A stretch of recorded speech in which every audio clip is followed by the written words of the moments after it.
ಎಲ್ಲ ಆತ್ಮೀಯ ವಿದ್ಯಾರ್ಥಿ ಮಿತ್ರರಿಗೆ ಹಾಗೂ ಟಿ ಇ ಟಿ GPSTR ಹಾಗೂ ಎಲ್ಲ ಸ್ಪರ್ಧಾತ್ಮಕ ಪರೀಕ್ಷೆಗಳಿಗೆ GK ಪರೀಕ್ಷೆಗೆ ತಯಾರಿ ನಡೆಸ್ತಕ್ಕಂತಹ ಸ್ಪರ್ಧಾ ಮಿತ್ರರಿಗೆ ಇವತ್ತು ನಾವು SSLC ವಿದ್ಯಾರ್ಥಿಯ ಸರ್ಕಾರ ನಿಗದಿಪಡಿಸಿರ್ತಕ್ಕಂಥ ಪಾಠ ಆಧಾರಿತ ಮೌಲ್ಯಾಂಕನ ಸಾಮಗ್ರಿಗಳಿಗೆ ಸಂಬಂಧಪಟ್ಟ ಹಾಗೆ ಪ್ರತಿಯೊಂದು ಅಧ್ಯಾಯಕ್ಕೆ ಈಗಾಗಲೇ ಅತ್ಯಂತ ಉಪಯುಕ್ತವಾಗಿದ್ದಿರ್ತಕ್ಕಂತಹ ಪ್ರಶ್ನೆಗಳನ್ನು ನೋಡ್ತೀವಿ. ಅದರಲ್ಲಿ ಮೊದಲನೇ ಅಧ್ಯಾಯಕ್ಕೆ ಸಂಬಂಧಪಟ್ಟ ಹಾಗೆ ಭಾರತಕ್ಕೆ ಯುರೋಪಿಯನ್ನರ ಆಗಮನ ಅಂತಕ್ಕಂತಹ ಅಧ್ಯಾಯದಲ್ಲಿ ನಾವು ಈ ಸ್ಪರ್ಧಾತ್ಮಕ ಪರೀಕ್ಷೆಗಳಿಗೆ ಹಾಗೂ ನಮ್ಮ SSLC ವಿದ್ಯಾರ್ಥಿಗಳಿಗೆ ಮುಖ್ಯ ಪರೀಕ್ಷೆಗೆ ಅತ್ಯಂತ ಉಪಯುಕ್ತವಿರುವ ಪ್ರಶ್ನೆಗಳನ್ನು ನಾವು ಚರ್ಚೆ ಮಾಡೋಣ. ಇದರ ಜೊತೆಗೆ ಈಗಾಗಲೇ TET ಪರೀಕ್ಷೆಗೆ ತಯಾರಿ ನಡೆಸ್ತಿದ್ದಿರ್ತಕ್ಕಂತಹ ಎಲ್ಲ ಆತ್ಮೀಯ ಸ್ಪರ್ಧಾ ಮಿತ್ರರು ಹಾಗೂ ಇದರ ಜೊತೆಗೆ ಇನ್ನೇನು ಕೆಲವು ದಿನಗಳಲ್ಲಿ ನೋಟಿಫಿಕೇಷನ್ ಆಗಲಿರ್ತಕ್ಕಂತಹ GPSTR ಹಾಗೂ PSTR ಶಿಕ್ಷಕರ ನೇಮಕಾತಿ ಜೊತೆಗೆ ಮುಂದಿನ ಎಲ್ಲ ಸ್ಪರ್ಧಾತ್ಮಕ ಪರೀಕ್ಷೆಗಳಿಗೆ ಅತ್ಯಂತ ಉಪಯುಕ್ತವಾಗಿದ್ದಿರತಕ್ಕಂತಹ ಈ ಸಮಾಜ ವಿಜ್ಞಾನ ಪಠ್ಯಪುಸ್ತಕದಲ್ಲಿ ಬರುವ ಪ್ರಶ್ನೆಗಳ ಚರ್ಚೆ ಮಾಡೋಣ ಅಂತ ಹೇಳ್ತಾ ಮೊದಲಿಗೆ ಭಾರತಕ್ಕೆ ಯುರೋಪಿಯನ್ನರ ಆಗಮನ ಅಂತಕ್ಕಂಥ ಅಧ್ಯಾಯವನ್ನು ಶುರು ಮಾಡೋಣ. ಪ್ರತಿ ಅಧ್ಯಾಯದ ಎಲ್ಲ ಪ್ರಶ್ನೆಗಳನ್ನು ಚರ್ಚೆ ಮಾಡಿಕೊಳ್ತು ಇದು ಎಲ್ಲ ಪರೀಕ್ಷೆಗಳಿಗೆ ಉಪಯುಕ್ತ ಅನ್ನುವ ದೃಷ್ಟಿಯಿಂದ ಎಲ್ಲ ಸ್ಪರ್ಧಾ ಮಿತ್ರರು ಸ್ಕಿಪ್ ಮಾಡದೆ ಪೂರ್ಣ ವಿಡಿಯೋ ನೋಡ್ರಿ ಅಂತ ಹೇಳ್ತಾ ಈಗ ಮೊದಲನೇ ಪ್ರಶ್ನೆ. ಪ್ರತಿಯೊಂದು ಪ್ರಶ್ನೆ ಅಥವಾ ಅಪೂರ್ಣ ಹೇಳಿಕೆಗೆ 4 ಆಯ್ಕೆಗಳನ್ನು ನೀಡಲಾಗಿದೆ. ಅವುಗಳಲ್ಲಿ ಸೂಕ್ತವಾದ ಒಂದು ಉತ್ತರವನ್ನು ಆರಿಸಿ ಅದರ ಕ್ರಮಾಕ್ಷರದೊಡನೆ ಪೂರ್ಣ ಉತ್ತರವನ್ನು ಬರೆಯಿರಿ ಅನ್ನುವುದು ಮೊದಲನೇ ಮುಖ್ಯವಾಗಿದ್ದಿರ್ತಕ್ಕಂತಹ ಪ್ರಶ್ನೆಯಲ್ಲಿ ಮೊದಲನೇ ಪ್ರಶ್ನೆ, ಭಾರತಕ್ಕೆ ವ್ಯಾಪಾರದ ಹೆಬ್ಬಾಗಿಲು ಎಂದು ಕರೆಯಲ್ಪಡುತ್ತಿದ್ದು ಯಾವುದು ಅಂಥೇಳಿ ಕೇಳಿದಾನ. ಯುರೋಪಿನ ವ್ಯಾಪಾರದ ಹೆಬ್ಬಾಗಿಲು ಎಂದು ಕರೆಯಲ್ಪಡುತ್ತಿದ್ದದ್ದು ಯಾವುದು ಅಂಥೇಳಿ ಕೊಟ್ಟಿದ್ದಾನೆ. ಕೆಳಗಡೆ ಆಪ್ಷನ್ ಈ ರೀತಿಯಾಗಿದೆ: ರೋಮ್, ಕಾನ್ಸ್ಟಾಂಟಿನೋಪಲ್, ಪ್ಯಾರಿಸ್, ವೆನ್ನಿಸ್ ಅನ್ನೋದನ್ನು ಕೊಟ್ಟಿರ್ತಕ್ಕಂಥ. ಇದಕ್ಕೆ ಸರಿಯಾದ ಉತ್ತರ ಕಾನ್ಸ್ಟಾಂಟಿನೋಪಲ್ ಅನ್ನುವುದು ಇದಕ್ಕೆ ಸರಿಯಾದ ಉತ್ತರ. ಮುಂದಿನ ಪ್ರಶ್ನೆ, ಭಾರತಕ್ಕೆ ಹೊಸ ಜಲಮಾರ್ಗವನ್ನು ಕಂಡು ಹಿಡಿದವರು ಅನ್ನುವ ಪ್ರಶ್ನೆ. ಈಗಾಗಲೇ 2022 ಜೂನ್ನಲ್ಲಿ SSLC ಮುಖ್ಯ ಪರೀಕ್ಷೆಯಲ್ಲಿ ಕೇಳಿದ್ದಿರ್ತಕ್ಕಂತಹ ಪ್ರಶ್ನೆ ಇದು. ಇದಕ್ಕೆ ಸರಿಯಾಗಿದ್ದಿರ್ತಕ್ಕಂಥ ಉತ್ತರ ಅಂದರೆ ಭಾರತಕ್ಕೆ ಹೊಸ ಜಲಮಾರ್ಗವನ್ನು ಕಂಡು ಹಿಡಿದವರು ಯಾರು ಅಂತಂದರೆ ಅದು ವಾಸ್ಕೋ ಡ ಗಾಮಾ ಅಂಥೇಳಿ ಎಯಲ್ಲಿ ಇದ್ದಿರ್ತಕ್ಕಂತಹ ಮೊದಲನೇ ಆಪ್ಷನ್ ಅಂಥೇಳಿ ನಾವು ನೋಡ್ತೀವಿ. ಮುಂದಿನ ಪ್ರಶ್ನೆ, ನೀಲಿ ನೀರಿನ ನೀತಿಯನ್ನು ಜಾರಿಗೆ ತಂದ ಪೋರ್ಚುಗೀಸ್ ವೈಸ್ರಾಯ್ ಅಂಥೇಳಿ ನಾವು ನೋಡ್ತೀವಿ. ನೀಲಿ ನೀರಿನ ನೀತಿಯನ್ನು ಜಾರಿಗೆ ತಂದ ಪೋರ್ಚುಗೀಸ್ ವೈಸ್ರಾಯ್ ಯಾರು ಅಂಥೇಳಿ ನಾವು ನೋಡ್ತೀವಿ. ಅದಕ್ಕೆ ಸರಿಯಾದ ಉತ್ತರ ಫ್ರಾನ್ಸಿಸ್ಕೋ ಜಿ ಅಲ್ಮೆಡಾ ಅನ್ನುವುದು ಸರಿಯಾದ ಉತ್ತರ. 4ನೇ ಪ್ರಶ್ನೆ ಈ ರೀತಿಯಾಗಿದೆ: ಮೊದಲ ಕಾರ್ನಾಟಿಕ್ ಯುದ್ಧವು ಈ ಒಪ್ಪಂದದೊಂದಿಗೆ ಕೊನೆಗೊಂಡಿತ್ತು ಅನ್ನೋದು. ಈಗಾಗಲೇ ಅನೇಕ ಬಾರಿ TETಯಲ್ಲಿ ಈ ಪ್ರಶ್ನೆಯನ್ನು ಕೇಳಿದ್ದನ್ನು ನಾವು ನೋಡ್ತೀವಿ. TET 2020 ಪ್ರಶ್ನೆ ಪತ್ರಿಕೆಯಲ್ಲಿ ಈ ಹಿಂದೆ ಈ ಪ್ರಶ್ನೆ ಬಂದಿತ್ತು. ಮೊದಲನೇ ಕಾರ್ನಾಟಿಕ್ ಯುದ್ಧವು ಈ ಒಪ್ಪಂದದೊಂದಿಗೆ ಕೊನೆಗೊಂಡಿತ್ತು ಅಂಥೇಳಿ ನಾವು ನೋಡ್ತೀವಿ. ಅದಕ್ಕೆ ಸರಿಯಾದ ಉತ್ತರ ಎಕ್ಸ್ ಲಾ ಚಾಪೆಲ್ ಒಪ್ಪಂದ ಅನ್ನುವುದು ಸರಿಯಾಗಿದ್ದಿರ್ತಕ್ಕಂಥ ಉತ್ತರ. ಮುಂದಿನ ಪ್ರಶ್ನೆ ಈ ರೀತಿಯಾಗಿದೆ: ಬಂಗಾಳದಲ್ಲಿ ಬ್ರಿಟಿಷರಿಗೆ ಮುಕ್ತ ವ್ಯಾಪಾರ ಮಾಡಲು ದಸ್ತಕಗಳನ್ನು ನೀಡಿದ ಮೊಘಲ್ ದೊರೆ ಯಾರ ಅಂಥೇಳಿ ಕೇಳಿದ್ದಿರ್ತಕ್ಕಂಥ ಪ್ರಶ್ನೆ. ಬಂಗಾಳದಲ್ಲಿ ಬ್ರಿಟಿಷರಿಗೆ ಮುಕ್ತ ವ್ಯಾಪಾರ ಮಾಡಲು ದಸ್ತಕಗಳನ್ನು ನೀಡಿದ ಮೊಘಲ ದೊರೆ ಸರಿಯಾದ ಉತ್ತರ ಫಾರೂಕ್ ಸಿಯಾರ್ ಅನ್ನುವುದು ಸರಿಯಾಗಿದ್ದಿರ್ತಕ್ಕಂಥ ಉತ್ತರ. ಮುಂದಿನ ಒಂದು ವಾಕ್ಯದಲ್ಲಿದ್ದಿರ್ತಕ್ಕಂಥ ಪ್ರಶ್ನೆಗಳನ್ನು ನೋಡೋಣ. ಪ್ರಶ್ನೆ ಈ ರೀತಿಯಾಗಿದೆ: ದ್ವಿಸರ್ಕಾರ ಪದ್ಧತಿಯನ್ನು ಜಾರಿಗೆ ತಂದ ಬ್ರಿಟಿಷ್ ಅಧಿಕಾರಿ ಯಾರು ಅಂಥೇಳಿ ನಾವು ನೋಡ್ತೀವಿ. ದ್ವಿಸರ್ಕಾರ ಪದ್ಧತಿಯನ್ನು ಜಾರಿಗೆ ತಂದ ಬ್ರಿಟಿಷ್ ಅಧಿಕಾರಿ ಯಾರು ಅಂತ ನೋಡಿದಾಗ ಅದಕ್ಕೆ ಸರಿಯಾಗಿದ್ದಿರ್ತಕ್ಕಂಥ ಉತ್ತರ ರಾಬರ್ಟ್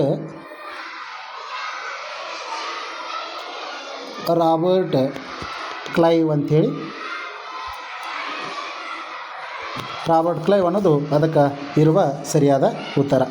ಮುಂದಿನ ಪ್ರಶ್ನೆ ಈ ರೀತಿಯಾಗಿದೆ, ನೀಲಿ ನೀರಿನ ನೀತಿ ಎಂದರೇನು ಅಂಥೇಳಿ. ನೀಲಿ ನೀರಿನ ನೀತಿ ಎಂದರೇನು ಅಂಥೇಳಿ ನಾವು ನೋಡೋದಾದರೆ, ಅದು ಭೂಮಿಯ ಮೇಲಿನ ಆಧಿಪತ್ಯದ ಬದಲು ಸಮುದ್ರದ ಮೇಲಿನ ಏಕಸ್ವಾಮ್ಯಕ್ಕಾಗಿ ಈ ನೌಕಾಪಡೆಯನ್ನು ಬಲಪಡಿಸ್ತಕ್ಕಂತಹ ನೀತಿ. ಅಂದರೆ ಭೂಮಿಯ ಮೇಲೆ ಆಧಿಪತ್ಯದ ಬದಲು ಭಾರತದಲ್ಲಿದ್ದಿರ್ತಕ್ಕಂತಹ ಭೂಭಾಗವನ್ನು ವಶಪಡಿಸಿಕೊಂಡು ಅದನ್ನು ತನ್ನ ಹಿಡಿದಲ್ಲಿ ಹಿಡಿಯುವ ಬದಲು ಅದರ ಬದಲಾಗಿ ಈ ಸಮುದ್ರದ ಮೇಲಿನ ಏಕಸ್ವಾಮ್ಯವನ್ನು ತಮ್ಮ ಹತೋಟಿಯಲ್ಲಿ ಇಟ್ಕೊಳ್ತಕ್ಕಂತಹ ವ್ಯವಸ್ಥೆಯನ್ನು ನಾವು ಅದನ್ನು ಈ ನೀಲಿ ನೀರಿನ ನೀತಿ ಅಂಥೇಳಿ ಕರಿತೀವಿ.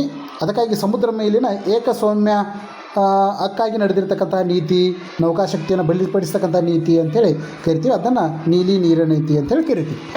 ಮುಂದಿನ ಪ್ರಶ್ನೆ ಈ ರೀತಿಯಾಗಿದೆ, 1453ರಲ್ಲಿ ಕಾನ್ಸ್ಟಾಂಟಿನೋಪಲನ್ನು ವಶಪಡಿಸಿಕೊಂಡವರು ಯಾರು ಅಂತೇಳಿ.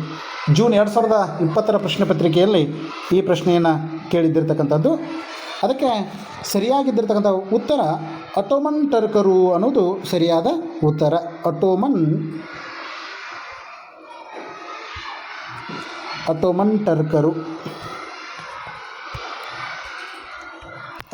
ಟರ್ಕರು ಅನ್ನುವುದು ಸರಿಯಾದ ಉತ್ತರ. ಅಂದರೆ 1453ರಲ್ಲಿ ಕಾನ್ಸ್ಟಾಂಟಿನೋಪಲನ್ನು ವಶಪಡಿಸಿಕೊಂಡವರು ಆಟೋಮನ್ ಟರ್ಕರು ಅನ್ನುವುದು ಸರಿಯಾದ ಉತ್ತರ. ಮುಂದಿನ ಪ್ರಶ್ನೆ ಈ ರೀತಿಯಾಗಿದೆ, ಭಾರತದಲ್ಲಿ ಪೋರ್ಚುಗೀಸ್ ಸಾಮ್ರಾಜ್ಯದ ನಿಜವಾದ ಸ್ಥಾಪಕ ಅಂಥೇಳಿ ಕೇಳಿದ್ದಾರೆ. ಭಾರತದಲ್ಲಿ ಪೋರ್ಚುಗೀಸ್ ಸಾಮ್ರಾಜ್ಯದ ನಿಜವಾದ ಸ್ಥಾಪಕ ಯಾರು ಅಂಥೇಳಿ ಕೇಳಿದ್ದಿರ್ತಕ್ಕಂಥದ್ದು. 9ನೇ ಪ್ರಶ್ನೆಯನ್ನು ನಾವು ನೋಡ್ತೀವಿ. ಅದು ಆಲ್ಫೋನ್ಸೋ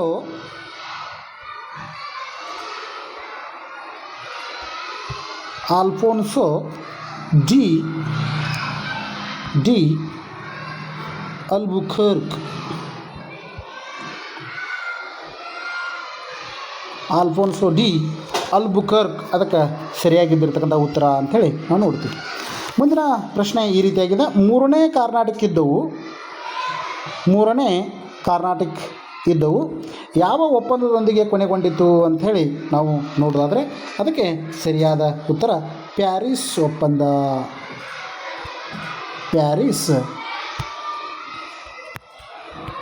ಒಪ್ಪಂದ ಅಂಥೇಳಿ ನಾವು ನೋಡ್ತೀವಿ.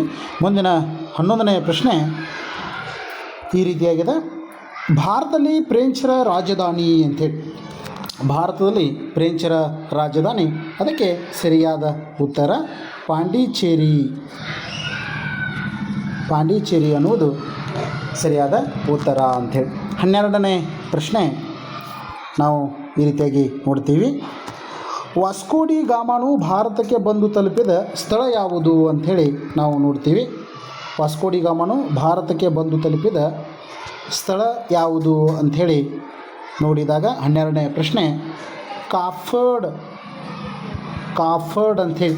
ಅಂದರೆ ಕಲ್ಲಿಕೋಟೆಯಿಂದ 10 ಮೈಲ್ ದೂರದಲ್ಲಿದ್ದಿರತಕ್ಕಂತಹ 10 ಮೈಲು ದೂರದಲ್ಲಿರುವ ಕಾಫರ್ಡ್ ಅನ್ನುವುದನ್ನು ನಾವು ಸರಿಯಾದ ಉತ್ತರ ಅಂತೇಳಿ. 13ನೇ ಪ್ರಶ್ನೆ ಈ ರೀತಿಯಾಗಿದೆ. 13ನೇ ಪ್ರಶ್ನೆ, ಮಾರ್ತಾಂಡವರ್ಮನು ಆಳ್ವಿಕೆ ಮಾಡುತ್ತಿದ್ದ ಸಂಸ್ಥಾನ ಯಾವುದು ಅಂಥೇಳಿ ನೋಡಿದಾಗ ಅದು ವೈನಾಡ ಸಂಸ್ಥಾನ ಅಂಥೇಳಿ. ವೈನಾಡು ಸಂಸ್ಥಾನ ಅನ್ನುವುದು ಸರಿಯಾದ ಉತ್ತರ ಅಂಥೇಳಿ. ಮುಂದಿನ ಪ್ರಶ್ನೆ ಪ್ರಮುಖವಾಗಿ ಈ GPSTR ನೋಟಿಫಿಕೇಷನ್ಗೆ ಅಥವಾ GPSTR ಶಿಕ್ಷೆ 6ರಿಂದ 8ನೇ ತರಗತಿಯ ನೇಮಕಗೊಳ್ತಕ್ಕಂಥ ಶಿಕ್ಷಕರಿಗೆ ಈ ಸಮಾಜ ವಿಜ್ಞಾನದ ಮುಖ್ಯ ಪ್ರಶ್ನೆ ಪತ್ರಿಕೆಯಲ್ಲಿ ಈ ಬರವಣಿಗೆಯಲ್ಲಿ ಕೇಳ್ತಕ್ಕಂತಹ ಪ್ರಶ್ನೆಗಳಿಗೆ ಅತ್ಯಂತ ಉಪಯುಕ್ತವಾಗಿದ್ದಿರತಕ್ಕಂತಹ ಪ್ರಶ್ನೆಗಳು. ಭಾರತಕ್ಕೆ ಹೊಸ ಜಲಮಾರ್ಗ ಕಂಡುಹಿಡಲಿಕ್ಕೆ ಕಾರಣವಾದ ಅಂಶಗಳನ್ನು ಚರ್ಚಿಸಿರಿ ಅನ್ನುವುದನ್ನು ನಾವು ನೋಡ್ತೀವಿ. ಭಾರತಕ್ಕೆ ಹೊಸ ಜಲಮಾರ್ಗ ಕಂಡುಹಿಡಲಿಕ್ಕೆ ಕಾರಣವಾದ ಅಂಶಗಳನ್ನು ಚರ್ಚಿಸಿರಿ ಅನ್ನೋದು. ಅದಕ್ಕೆ ಸರಿಯಾದ ಉತ್ತರ ನಾವು ಈ ಕಾನ್ಸ್ಟಾಂಟಿನೋಪಲ್ ನಗರವನ್ನು ವಶಪಡಿಸಿಕೊಳ್ಳಲಿಕ್ಕೆ ಈ ವಿಶೇಷವಾಗಿ ಯಾರು ಅಂತಂದರೆ ಆಟೋಮನ್ ಟರ್ಕರು. ಮುಖ್ಯವಾಗಿ ಇದು ಯುರೋಪ್ ಭಾಗಕ್ಕೆ ಹೋಗ್ತಕ್ಕಂತಹ ಮುಖ್ಯ ವ್ಯಾಪಾರ ಮಾರ್ಗವಾಗಿತ್ತು. ಹೀಗಾಗಿ ವ್ಯಾಪಾರದ ಮೇಲಿನ ತೀವ್ರತರ ತೆರಿಗೆಗಳನ್ನು ವಿಧಿಸತೊಡಗಿದರು ಅನ್ನುವುದು ಒಂದನೇದು. ವ್ಯಾಪಾರದ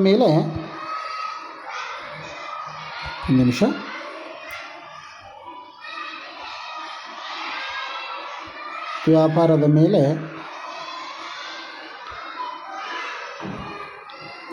ತೀವ್ರತರವಾದ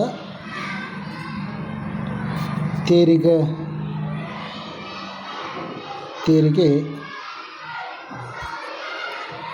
ವಿಧಿಸತೊಡಗಿದರು ಅದರು ಅನ್ನೋದು 1ನೇ ಪಾಯಿಂಟ್. 2ನೇದು, ಇದರಿಂದ ವರ್ತಕರಿಗೆ ವ್ಯಾಪಾರ ಲಾಭದಾಯಕವಾಗಲಿಲ್ಲ. ಯಾರಿಗೆ? ವರ್ತಕರಿಗೆ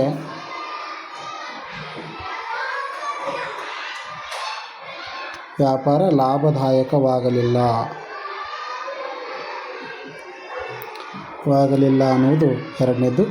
3ನೇದು, ಯುರೋಪಿನ ರಾಜರು ನಾವಿಕರಿಗೆ ನೀಡಿದ ಪ್ರೋತ್ಸಾಹ ಅಂತೇಳಿ. ಯಾರು? ಯುರೋಪಿನ ರಾಜರು ಯಾರಿಗೆ? ನಾವಿಕರಿಗೆ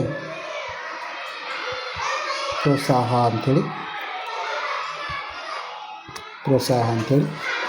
ಇನ್ನು ಅತ್ಯಂತಹ ಇನ್ನೊಂದು, ಇದನ್ನು ಕೂಡ 2 ಅಂಕದಲ್ಲಿ ಈ ಒಂದು ಸೆಂಟೆನ್ಸ್ ಮೇಲೆ ಬರ್ತಕ್ಕಂಥದ್ದು ಯಾವುದು ಅಂತಂದರೆ, ಇವರಿಗೆ ಈ ವಿಶೇಷವಾಗಿ ಭಾರತಕ್ಕೆ ಜಲಮಾರ್ಗವನ್ನು ಕಂಡುಹಿಡಲಿಕ್ಕೆ ಸಹಾಯಕವಾದ ವೈಜ್ಞಾನಿಕ ಉಪಕರಣಗಳು ಯಾವುವು ಅಂತ ಕೇಳಿದಾಗ ನಾವು ಈ ಒಂದು ಪಾಯಿಂಟ್ ಬರೆದ್ರೆ ಸಾಕು ಅಂಥೇಳಿ. ಅವ್ಯಾವ ಅಂತಂದರೆ, ಒಂದು ದಿಕ್ಸೂಚಿ. 2ನೇದು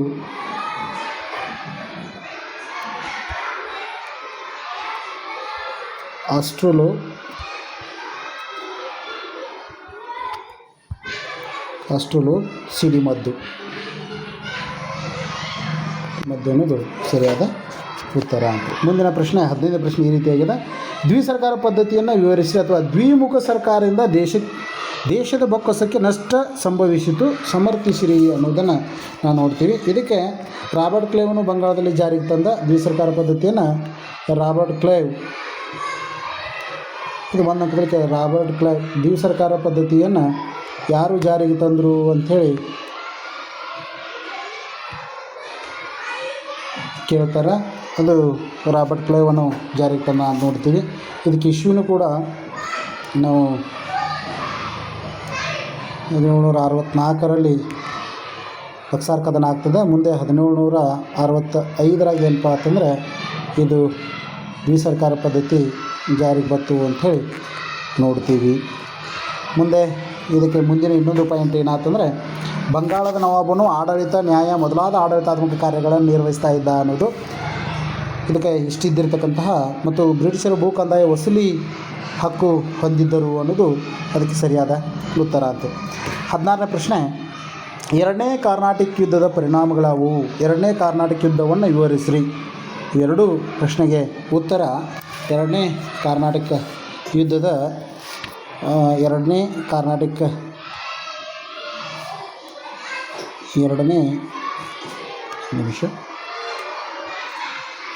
ಕರ್ನಾಟಕ ಯುದ್ಧದ ಪರಿಣಾಮಗಳಾವುವು ಅನ್ನಲಿಕ್ಕೆ, ಒಂದು, ಇದು ಪಾಂಡಿಚೇರಿ ಒಪ್ಪಂದದೊಂದಿಗೆ ಕೊನೆಗೊಂಡಿತು.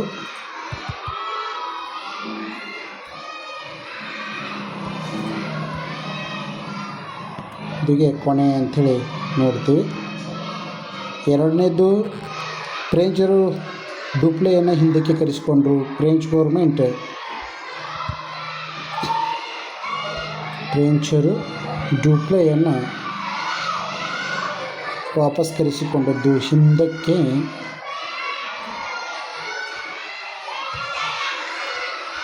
ಕರೆಸಿಕೊಂಡ್ರು ಅನ್ನೋದು. ಅದೇ ರೀತಿಯಾಗಿ ಬ್ರಿಟಿಷರಿಗೆ ಪ್ರತಿಷ್ಠೆಯನ್ನು ತಂದುಕೊಡ್ತು. ಈ ಯುದ್ಧ ಬ್ರಿಟಿಷರಿಗೆ ಪ್ರತಿಷ್ಠೆಯನ್ನು ತಂದುಕೊಡ್ತು. ಪ್ರತಿಷ್ಠೆಯನ್ನು ತಂದುಕೊಡ್ತು ಅಂಥೇಳಿ ನಾವು ನೋಡ್ತೀವಿ. ಫ್ರೆಂಚರಿಗೆ ರಾಜಕೀಯ ಹಿನ್ನಡೆ ಉಂಟು ಮಾಡಿತು ಅಂಥೇಳಿ ಸರಿಯಾಗಿದ್ದಿರ್ತಕ್ಕಂಥ ಉತ್ತರ. ಮುಂದಿನ ಪ್ರಶ್ನೆ, 3ನೇ ಕರ್ನಾಟಕ ಯುದ್ಧದ ಫಲಿತಾಂಶ ನೋಡೋದಾದರೆ, 3ನೇ ಕರ್ನಾಟಕ ಯುದ್ಧದ ಫಲಿತಾಂಶ ಅಂಥೇಳಿ ನಾವು ನೋಡ್ತೀವಿ. ಇಲ್ಲಿ 3ನೇ ಕರ್ನಾಟಕ ಯುದ್ಧದಲ್ಲಿ ಸರ್ ಐರ್ಕೂಟ್ ಫ್ರೆಂಚರನ್ನು ಸೋಲಿಸಿ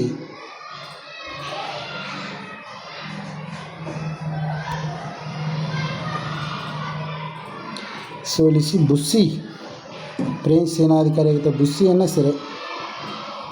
ಲುಚ್ಚಿ ಸೆರೆ ಅನ್ನುವುದು. ಅದೇ ರೀತಿಯಾಗಿ ಎರಡನೇದು ಫ್ರೆಂಚರು ಭಾರತದಲ್ಲಿ ತಮ್ಮ ನೆಲೆಗಳನ್ನು ಕಳೆದುಕೊಂಡರು. ಫ್ರೆಂಚರು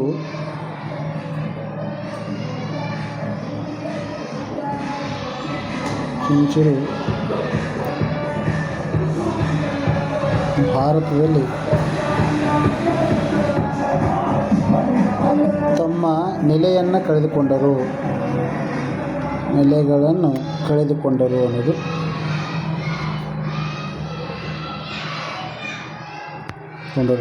ಮುಂದಿನ ಪ್ರಶ್ನೆ, ಇನ್ನೊಂದು ಇದಕ್ಕೆ ಪಾಯಿಂಟ್ ಹೇಳ್ಬೋದು. ದಕ್ಷಿಣ ಭಾರತದಲ್ಲಿ ಫ್ರೆಂಚರು ಮೂಲೆ ಗುಂಪರಾದರು ಅನ್ನೋದು ಅದಕ್ಕೆ 3ನೇ ಕರ್ನಾಟಕ ಯುದ್ಧದ ಫಲಿತಾಂಶಕ್ಕೆ ನಾವು ನೋಡ್ತೀವಿ.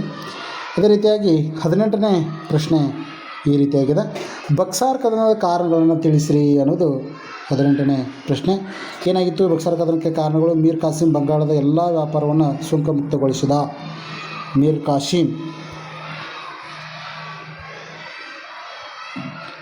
ಕಾಸಿಂ ಬಂಗಾಳದಲ್ಲಿ ಎಲ್ಲ ವ್ಯಾಪಾರವನ್ನು ಏನು ಮಾಡಿದ ಅಂತಂದರೆ ಸುಂಕ ಮುಕ್ತಗೊಳಿಸಿದು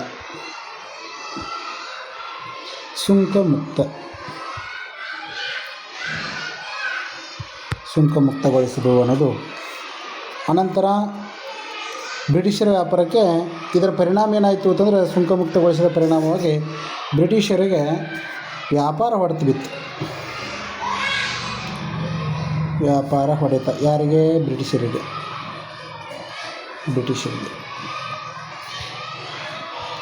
ಅಂಥೇಳಿ ನೋಡ್ತೀವಿ. ಮುಂದಿಂದು ಮೀರ್ ಕಾಸಿಮನನ್ನು ಇಳಿಸಿ ಮೀರ್ ಜಾಫರನ್ನು ನವಾಬನಾದ. ಮುಂದೆ ಮೀರ್ ಕಾಸಿಮನ್ನು ಇಳಿಸಿ ಮೀರ್ ಜಾಫರನನ್ನು ಬ್ರಿಟಿಷರು ನವಾಬನನ್ನಾಗಿ ಮಾಡಿದರು. ಅಂದರೆ ಪ್ಲಾಸಿ ಕದನದ ನಂತರದಲ್ಲಿ ಮೀರ್ ಜಾಫರ್ ನವಾಬನ ಮಾಡಿರ್ತಾರೆ. ಅವನು ಸರಿಯಾದ ಆಡಳಿತ, ಸರಿಯಾದ ಬ್ರಿಟಿಷರಿಗೆ ಸ್ಪಂದಿಸಲಿಲ್ಲ ಅನ್ನೋ ಉದ್ದೇಶದಿಂದ ಆತನ ಏನಾಗಿದ್ದರು ಮೀರ್ ಕಾಸಿಮನ್ನು ಮಾಡಿದರು. ಹೀಗಾಗಿ ಮತ್ತೆ ಮೀರ್ ಕಾಸಿಮನ್ನು ತೆಗೆದು ಮೀರ್ ಜಾಫರನ್ನ ನವಾಬನನ್ನಾಗಿ ಮಾಡಿರ್ತಕ್ಕಂಥದ್ದು. ಅದಾದ ತರುವಾಯ ಮತ್ತು ಬಕ್ಸಾರ್ ಕದನದ ಮುಂದಿನ ಪ್ರಮುಖ ಕಾರಣ ಅಂತಂದರೆ, ಈ ಮೀರ್ ಕಾಸಿಂ ಬ್ರಿಟಿಷರ ವಿರುದ್ಧ ಸಂಘಟನಾತ್ಮಕ ಹೋರಾಟ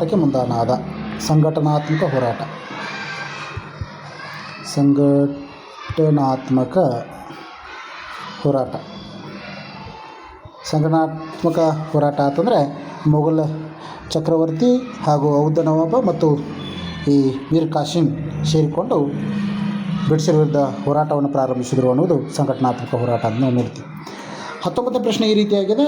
2ನೇ ಶಾ ಆಲಂ ಈಸ್ಟ್ ಇಂಡಿಯಾ ಕಂಪನಿಗೆ ಬಂಗಾಳದ ಮೇಲಿನ ದಿವಾನಿ ಹಕ್ಕನ್ನು ನೀಡಿರ್ತಕ್ಕಂತಹ ಸಂದರ್ಭ ಈ ಬಕ್ಸಾರ್ ಕದನದ ಬಂಗಾಳದ ಮೇಲೆ ಬ್ರಿಟಿಷರು ಪ್ರಭುತ್ವ ಸಾಧಿಸುವಂತೆ ಮಾಡಿತು. ಸಮರ್ಥಿಸ್ರಿ ಅಥವಾ ಬಕ್ಸಾರ್ ಕದನದ ಪರಿಣಾಮಗಳೇನು ಅಂಥೇಳಿ ಕೇಳಿದಾನೆ. ಅತ್ಯಂತ ಎಲ್ಲ ಪರೀಕ್ಷೆಗಳಿಗೆ ಉಪಯುಕ್ತವಾಗಿದ್ದಿರತಕ್ಕಂತಹ ಪ್ರಶ್ನೆ ಏನಾಗ್ತದೆ, ಬಕ್ಸಾರ್ ಕದನ ಬಂಗಾಳದ ಮೇಲೆ ಬ್ರಿಟಿಷರ ಪ್ರಭುತ್ವ ಪಡೆದುಕೊಳ್ಳಿಕ್ಕೆ ಸಹಕಾರಿಯಾಯಿತು ಅಂದರೆ ಮೊಘಲ್ ಚಕ್ರವರ್ತಿಯಾಗಿದ್ದಿರ್ತಕ್ಕಂತಹ ಏನು 2ನೇ ಶಾ ಆಲಂ ಇದ್ದಲ್ಲ, 2ನೇ ಶಾ ಆಲಂ ಈತ ಬಕ್ಸಾರ್ ಕದನದಲ್ಲಿ ಸಂಪೂರ್ಣವಾಗಿ ಸೋತ ಪರಿಣಾಮವಾಗಿ ಆತ ಬಂಗಾಳದ ಮೇಲಿನ ದಿವಾನಿ ಹಕ್ಕನ್ನು ಬ್ರಿಟಿಷರಿಗೆ ಬಿಟ್ಟುಕೊಡ್ತಾನೆ. ಶಾ ಆಲಂ ಇದ್ದವು 2ನೇ ಶಾ ಆಲಂ 2ನೇ ಪಾಯಿಂಟು ಶಾ ಆಲಂ 26 ಲಕ್ಷ ವಾರ್ಷಿಕವಾಗಿ ತೆಗೆದುಕೊಂಡು 26 ಲಕ್ಷ ಇದು ವಾರ್ಷಿಕವಾಗಿ ಬ್ರಿಟಿಷರಿಂದ ಪಡೆದು ಬಂಗಾಳದ ಮೇಲಿನ ಹಕ್ಕನ್ನು ಬಿಟ್ಟುಕೊಟ್ಟ. ಇಲ್ಲಿದ ಬಂಗಾಳ ಮೇಲಿನ ಹಕ್ಕನ್ನು ಬ್ರಿಟಿಷರಿಗೆ ಬಿಟ್ಟುಕೊಟ್ಟಿರ್ತಕ್ಕಂಥದ್ದು. ಅದೇ ರೀತಿಯಾಗಿ ಔದ್ ನವಾಬ್ ಕಂಪನಿಗೆ ಯುದ್ಧ ನಷ್ಟವಾಗಿ ಇಲ್ಲಿ ಔಸ್ ನವಾಬ್ ಬ್ರಿಟಿಷರಿಗೆ ಯುದ್ಧ ನಷ್ಟಕ್ಕಾಗಿ ಏನು ಮಾಡಿದ ಅಂತಂದರೆ 50 ಲಕ್ಷ ರೂಪಾಯಿ ಬ್ರಿಟಿಷರಿಗೆ ಕೊಡಬೇಕಾಯ್ತು. ಬ್ರಿಟಿಷರಿಗೆ 5 ಲಕ್ಷ ಕೊಡಬೇಕಾಯಿತು. ನೆಕ್ಸ್ಟ್ ಪಾಯಿಂಟ್ ಏನಾಯ್ತಂದರೆ, ಮೀರ್ ಜಾಫರ್ನ ಮಗನಿಗೆ ವಿಶ್ರಾಂತಿ ವೇತನ ನೀಡಲಾಯಿತು. ಮೀರ್ ಜಾಫರ್ ಮರಣವಪ್ಪಿದ ಪರಿಣಾಮ ಅವನ ಮಗನಿಗೆ ವಿಶ್ರಾಂತಿ ವೇತನ.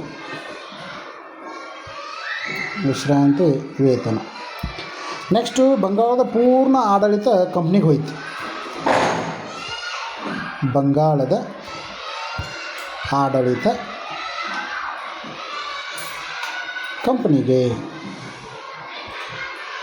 ಕಂಪನಿಗೆ ಹೋಯಿತು ಅನ್ನೋದು ಒಳಪಟ್ಟಿತು ಅಂಥೇಳಿ. ಅದಾದ ನಂತರದಲ್ಲಿ ಇನ್ನೊಂದು ಮುಖ್ಯವಾಗಿದ್ದಿರ್ತಕ್ಕ ರಾಬರ್ಟ್ ಕ್ಲೈವ್ ದ್ವಿ ಸರ್ಕಾರವನ್ನು ಜಾರಿಗೆ ತಂದ. ರಾಬರ್ಟ್ ಕ್ಲೈವ್ ದ್ವಿ ಸರ್ಕಾರ ಪದ್ಧತಿ 1765 ಇದು ಜಾರಿಗೆ ಬಂತು ಅಂಥೇಳಿ ನಾವು ನೋಡ್ತೀವಿ. ಇಷ್ಟು ಇದಕ್ಕೆ ಮುಖ್ಯವಾಗಿದ್ದಿರ್ತಕ್ಕಂತಹ ಪಾಯಿಂಟ್ಗಳು. ಮುಂದಿನ ಪ್ರಶ್ನೆ ಏನಂತದ ಅಂತಂದ್ರೆ ರೀ, ಕ್ಲಾಸೀಕರಣದ ಕಾರಣ ಮತ್ತು ಪರಿಣಾಮಗಳನ್ನ ಬರೀರಿ ಅಂಥೇಳಿ. ಕ್ಲಾಸೀಕರಣದ ಕಾರಣ ಮತ್ತು ಪರಿಣಾಮ ಅಂತಂದಾಗ ಒಂದನೇ ಕಾರಣ ಏನು, ಕ್ಲಾಸೀಕರಣಕ್ಕೆ ದಸ್ತಕಗಳ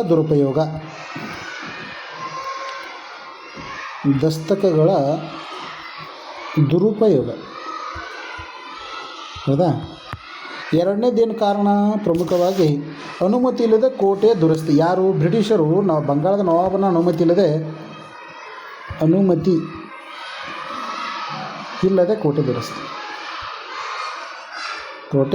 ದುರಸ್ತಿ ಬರ್ಕೊಂಡು. ಮೂರನೇ ಪಾಯಿಂಟ್ ಏನಿದೆ ಅಂತಂದರೆ ಕಪ್ಪು ಕೋಣೆ ದುರಂತ.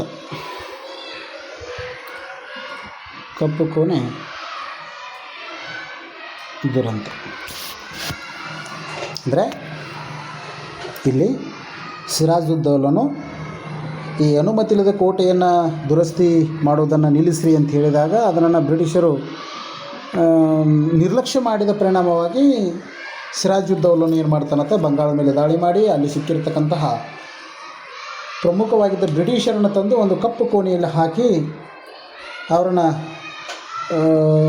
ಮರಣ ಅಪ್ಪುವಂತೆ ಮಾಡಿದ ಪರಿಣಾಮವಾಗಿ ಅದು ಇತಿಹಾಸದಲ್ಲಿ ಕಪ್ಪು ಕೋಣೆ ದುರಂತ ಆಯಿತು ಅಂಥೇಳಿ ನಾವು ಇತಿಹಾಸದಲ್ಲಿ ನೋಡ್ತೀವಿ.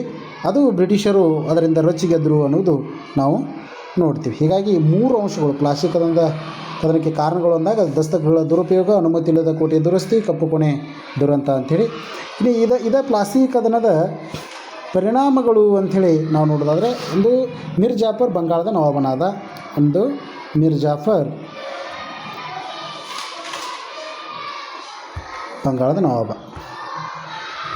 ಬಂಗಾಳದ ನವಾಬ. ಎರಡನೇದು, ಕಂಪನಿಯು ಬಂಗಾಳ ಪ್ರಾಂತ್ಯದಲ್ಲಿ ವ್ಯಾಪಾರ ನಡೆಸಲಿಕ್ಕೆ ಅನಿರ್ಬಂಧಿತ ಹಕ್ಕು. ಎಲ್ಲಿ ಕಂಪನಿ ಬಂಗಾಳ ಪ್ರಾಂತ್ಯದಲ್ಲಿ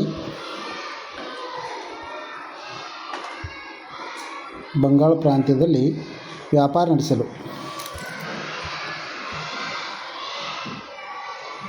ಅನಿರ್ಬಂಧಿತ ಹಕ್ಕು.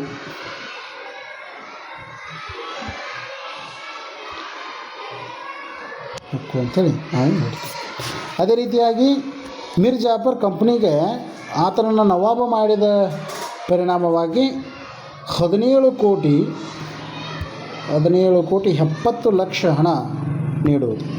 ನೆಕ್ಸ್ಟು, ಭಾರತೀಯರಲ್ಲಿದ್ದ ಅನೈತಿಕತೆ, ಅಸಂಘಟನೆ ಮತ್ತು ವ್ಯಾಪಾರ ವರ್ಗದ ಲೋಭಿತನ ಪ್ರದರ್ಶಿಸಿತು. ಇದೇನಾಯಿತು ಅಂತಂದ್ರೆ, ಭಾರತೀಯರಲ್ಲಿದ್ದ ಒಂದು ಅನೈಕ್ಯತೆ,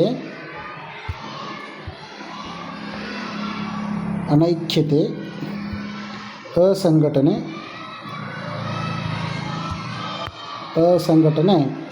ಹಾಗೂ ವ್ಯಾಪಾರಿ ವರ್ಗದ ಲೋಭಿತನ.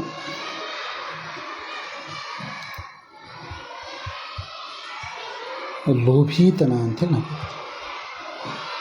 ಲೋಭಿತನ. ಇದಿಷ್ಟು ಪಾಯಿಂಟ್ಗಳನ್ನು ನಾವು ನೋಡ್ತೀವಿ. ಮುಂದಿನ ಪ್ರಶ್ನೆ ಯಾವುದು ಅಂತಂದರೆ, ಮಾರ್ತಾಂಡವರ್ಮನ್ ಡಚ್ಚರನ್ನು ಹೇಗೆ ನಿಯಂತ್ರಿಸಿದನು ಅನ್ನುವುದು. ಡಚ್ಚರ ವಿರುದ್ಧ ಮಾರ್ತಾಂಡವರ್ಮನ ಹೋರಾಟವನ್ನು ವಿವರಿಸ್ರಿ ಅನ್ನೋದನ್ನು ನಾವು ನೋಡ್ತೀವಿ. ಅದಕ್ಕೆ ಸರಿಯಾದ ಉತ್ತರ 1758 ವೈನಾಡ್ ಸಂಸ್ಥಾನವನ್ನು ಆಳಿದ ಅನ್ನೋದು. ಡಚ್ಚರಿಂದ ತನ್ನ ಸಂಸ್ಥಾನವನ್ನು ರಕ್ಷಿಸಿದ. ಯಾರಿಂದ? ಡಚ್ಚರಿಂದ ಸಂಸ್ಥಾನ ರಕ್ಷಣೆ.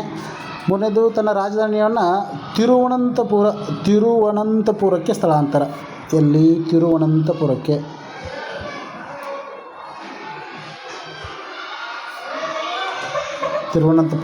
ಸ್ಥಳಾಂತರ ಮಾಡಿದ.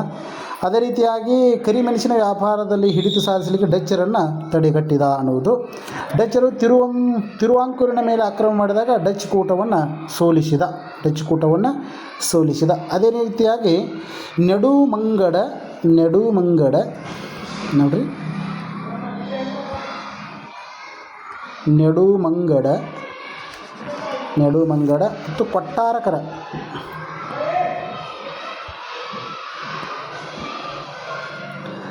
ವ್ಯಾಪಾರ ಕೇಂದ್ರವನ್ನು ವಶಪಡಿಸಿಕೊಂಡ. ಅದಾದ ತರುವಾಯ 1741ರಲ್ಲಿ ಡಚ್ಚರು ತಿರುವಾಂಕೂರಿನ ಮೇಲೆ ಯುದ್ಧ ಸಾರಿದರು. ಇದರ ಮೇಲೆ ತಿರುವಾಂಕೂರಿನ ಮೇಲೆ ಯಾರು ಸಾರಿದರು ಯುದ್ಧ? ಡಚ್ಚರು ಯುದ್ಧ ಸಾರಿದರು. ಹೌದಾ? ಅದೇ ರೀತಿಯಾಗಿ ಮಾರ್ತಾಂಡವರ್ಮ ಡಚ್ಚರನ್ನು ಹಿಮ್ಮೆಟ್ಟಿಸಿದ. ಅನಂತರ 1753ರ ಒಪ್ಪಂದದ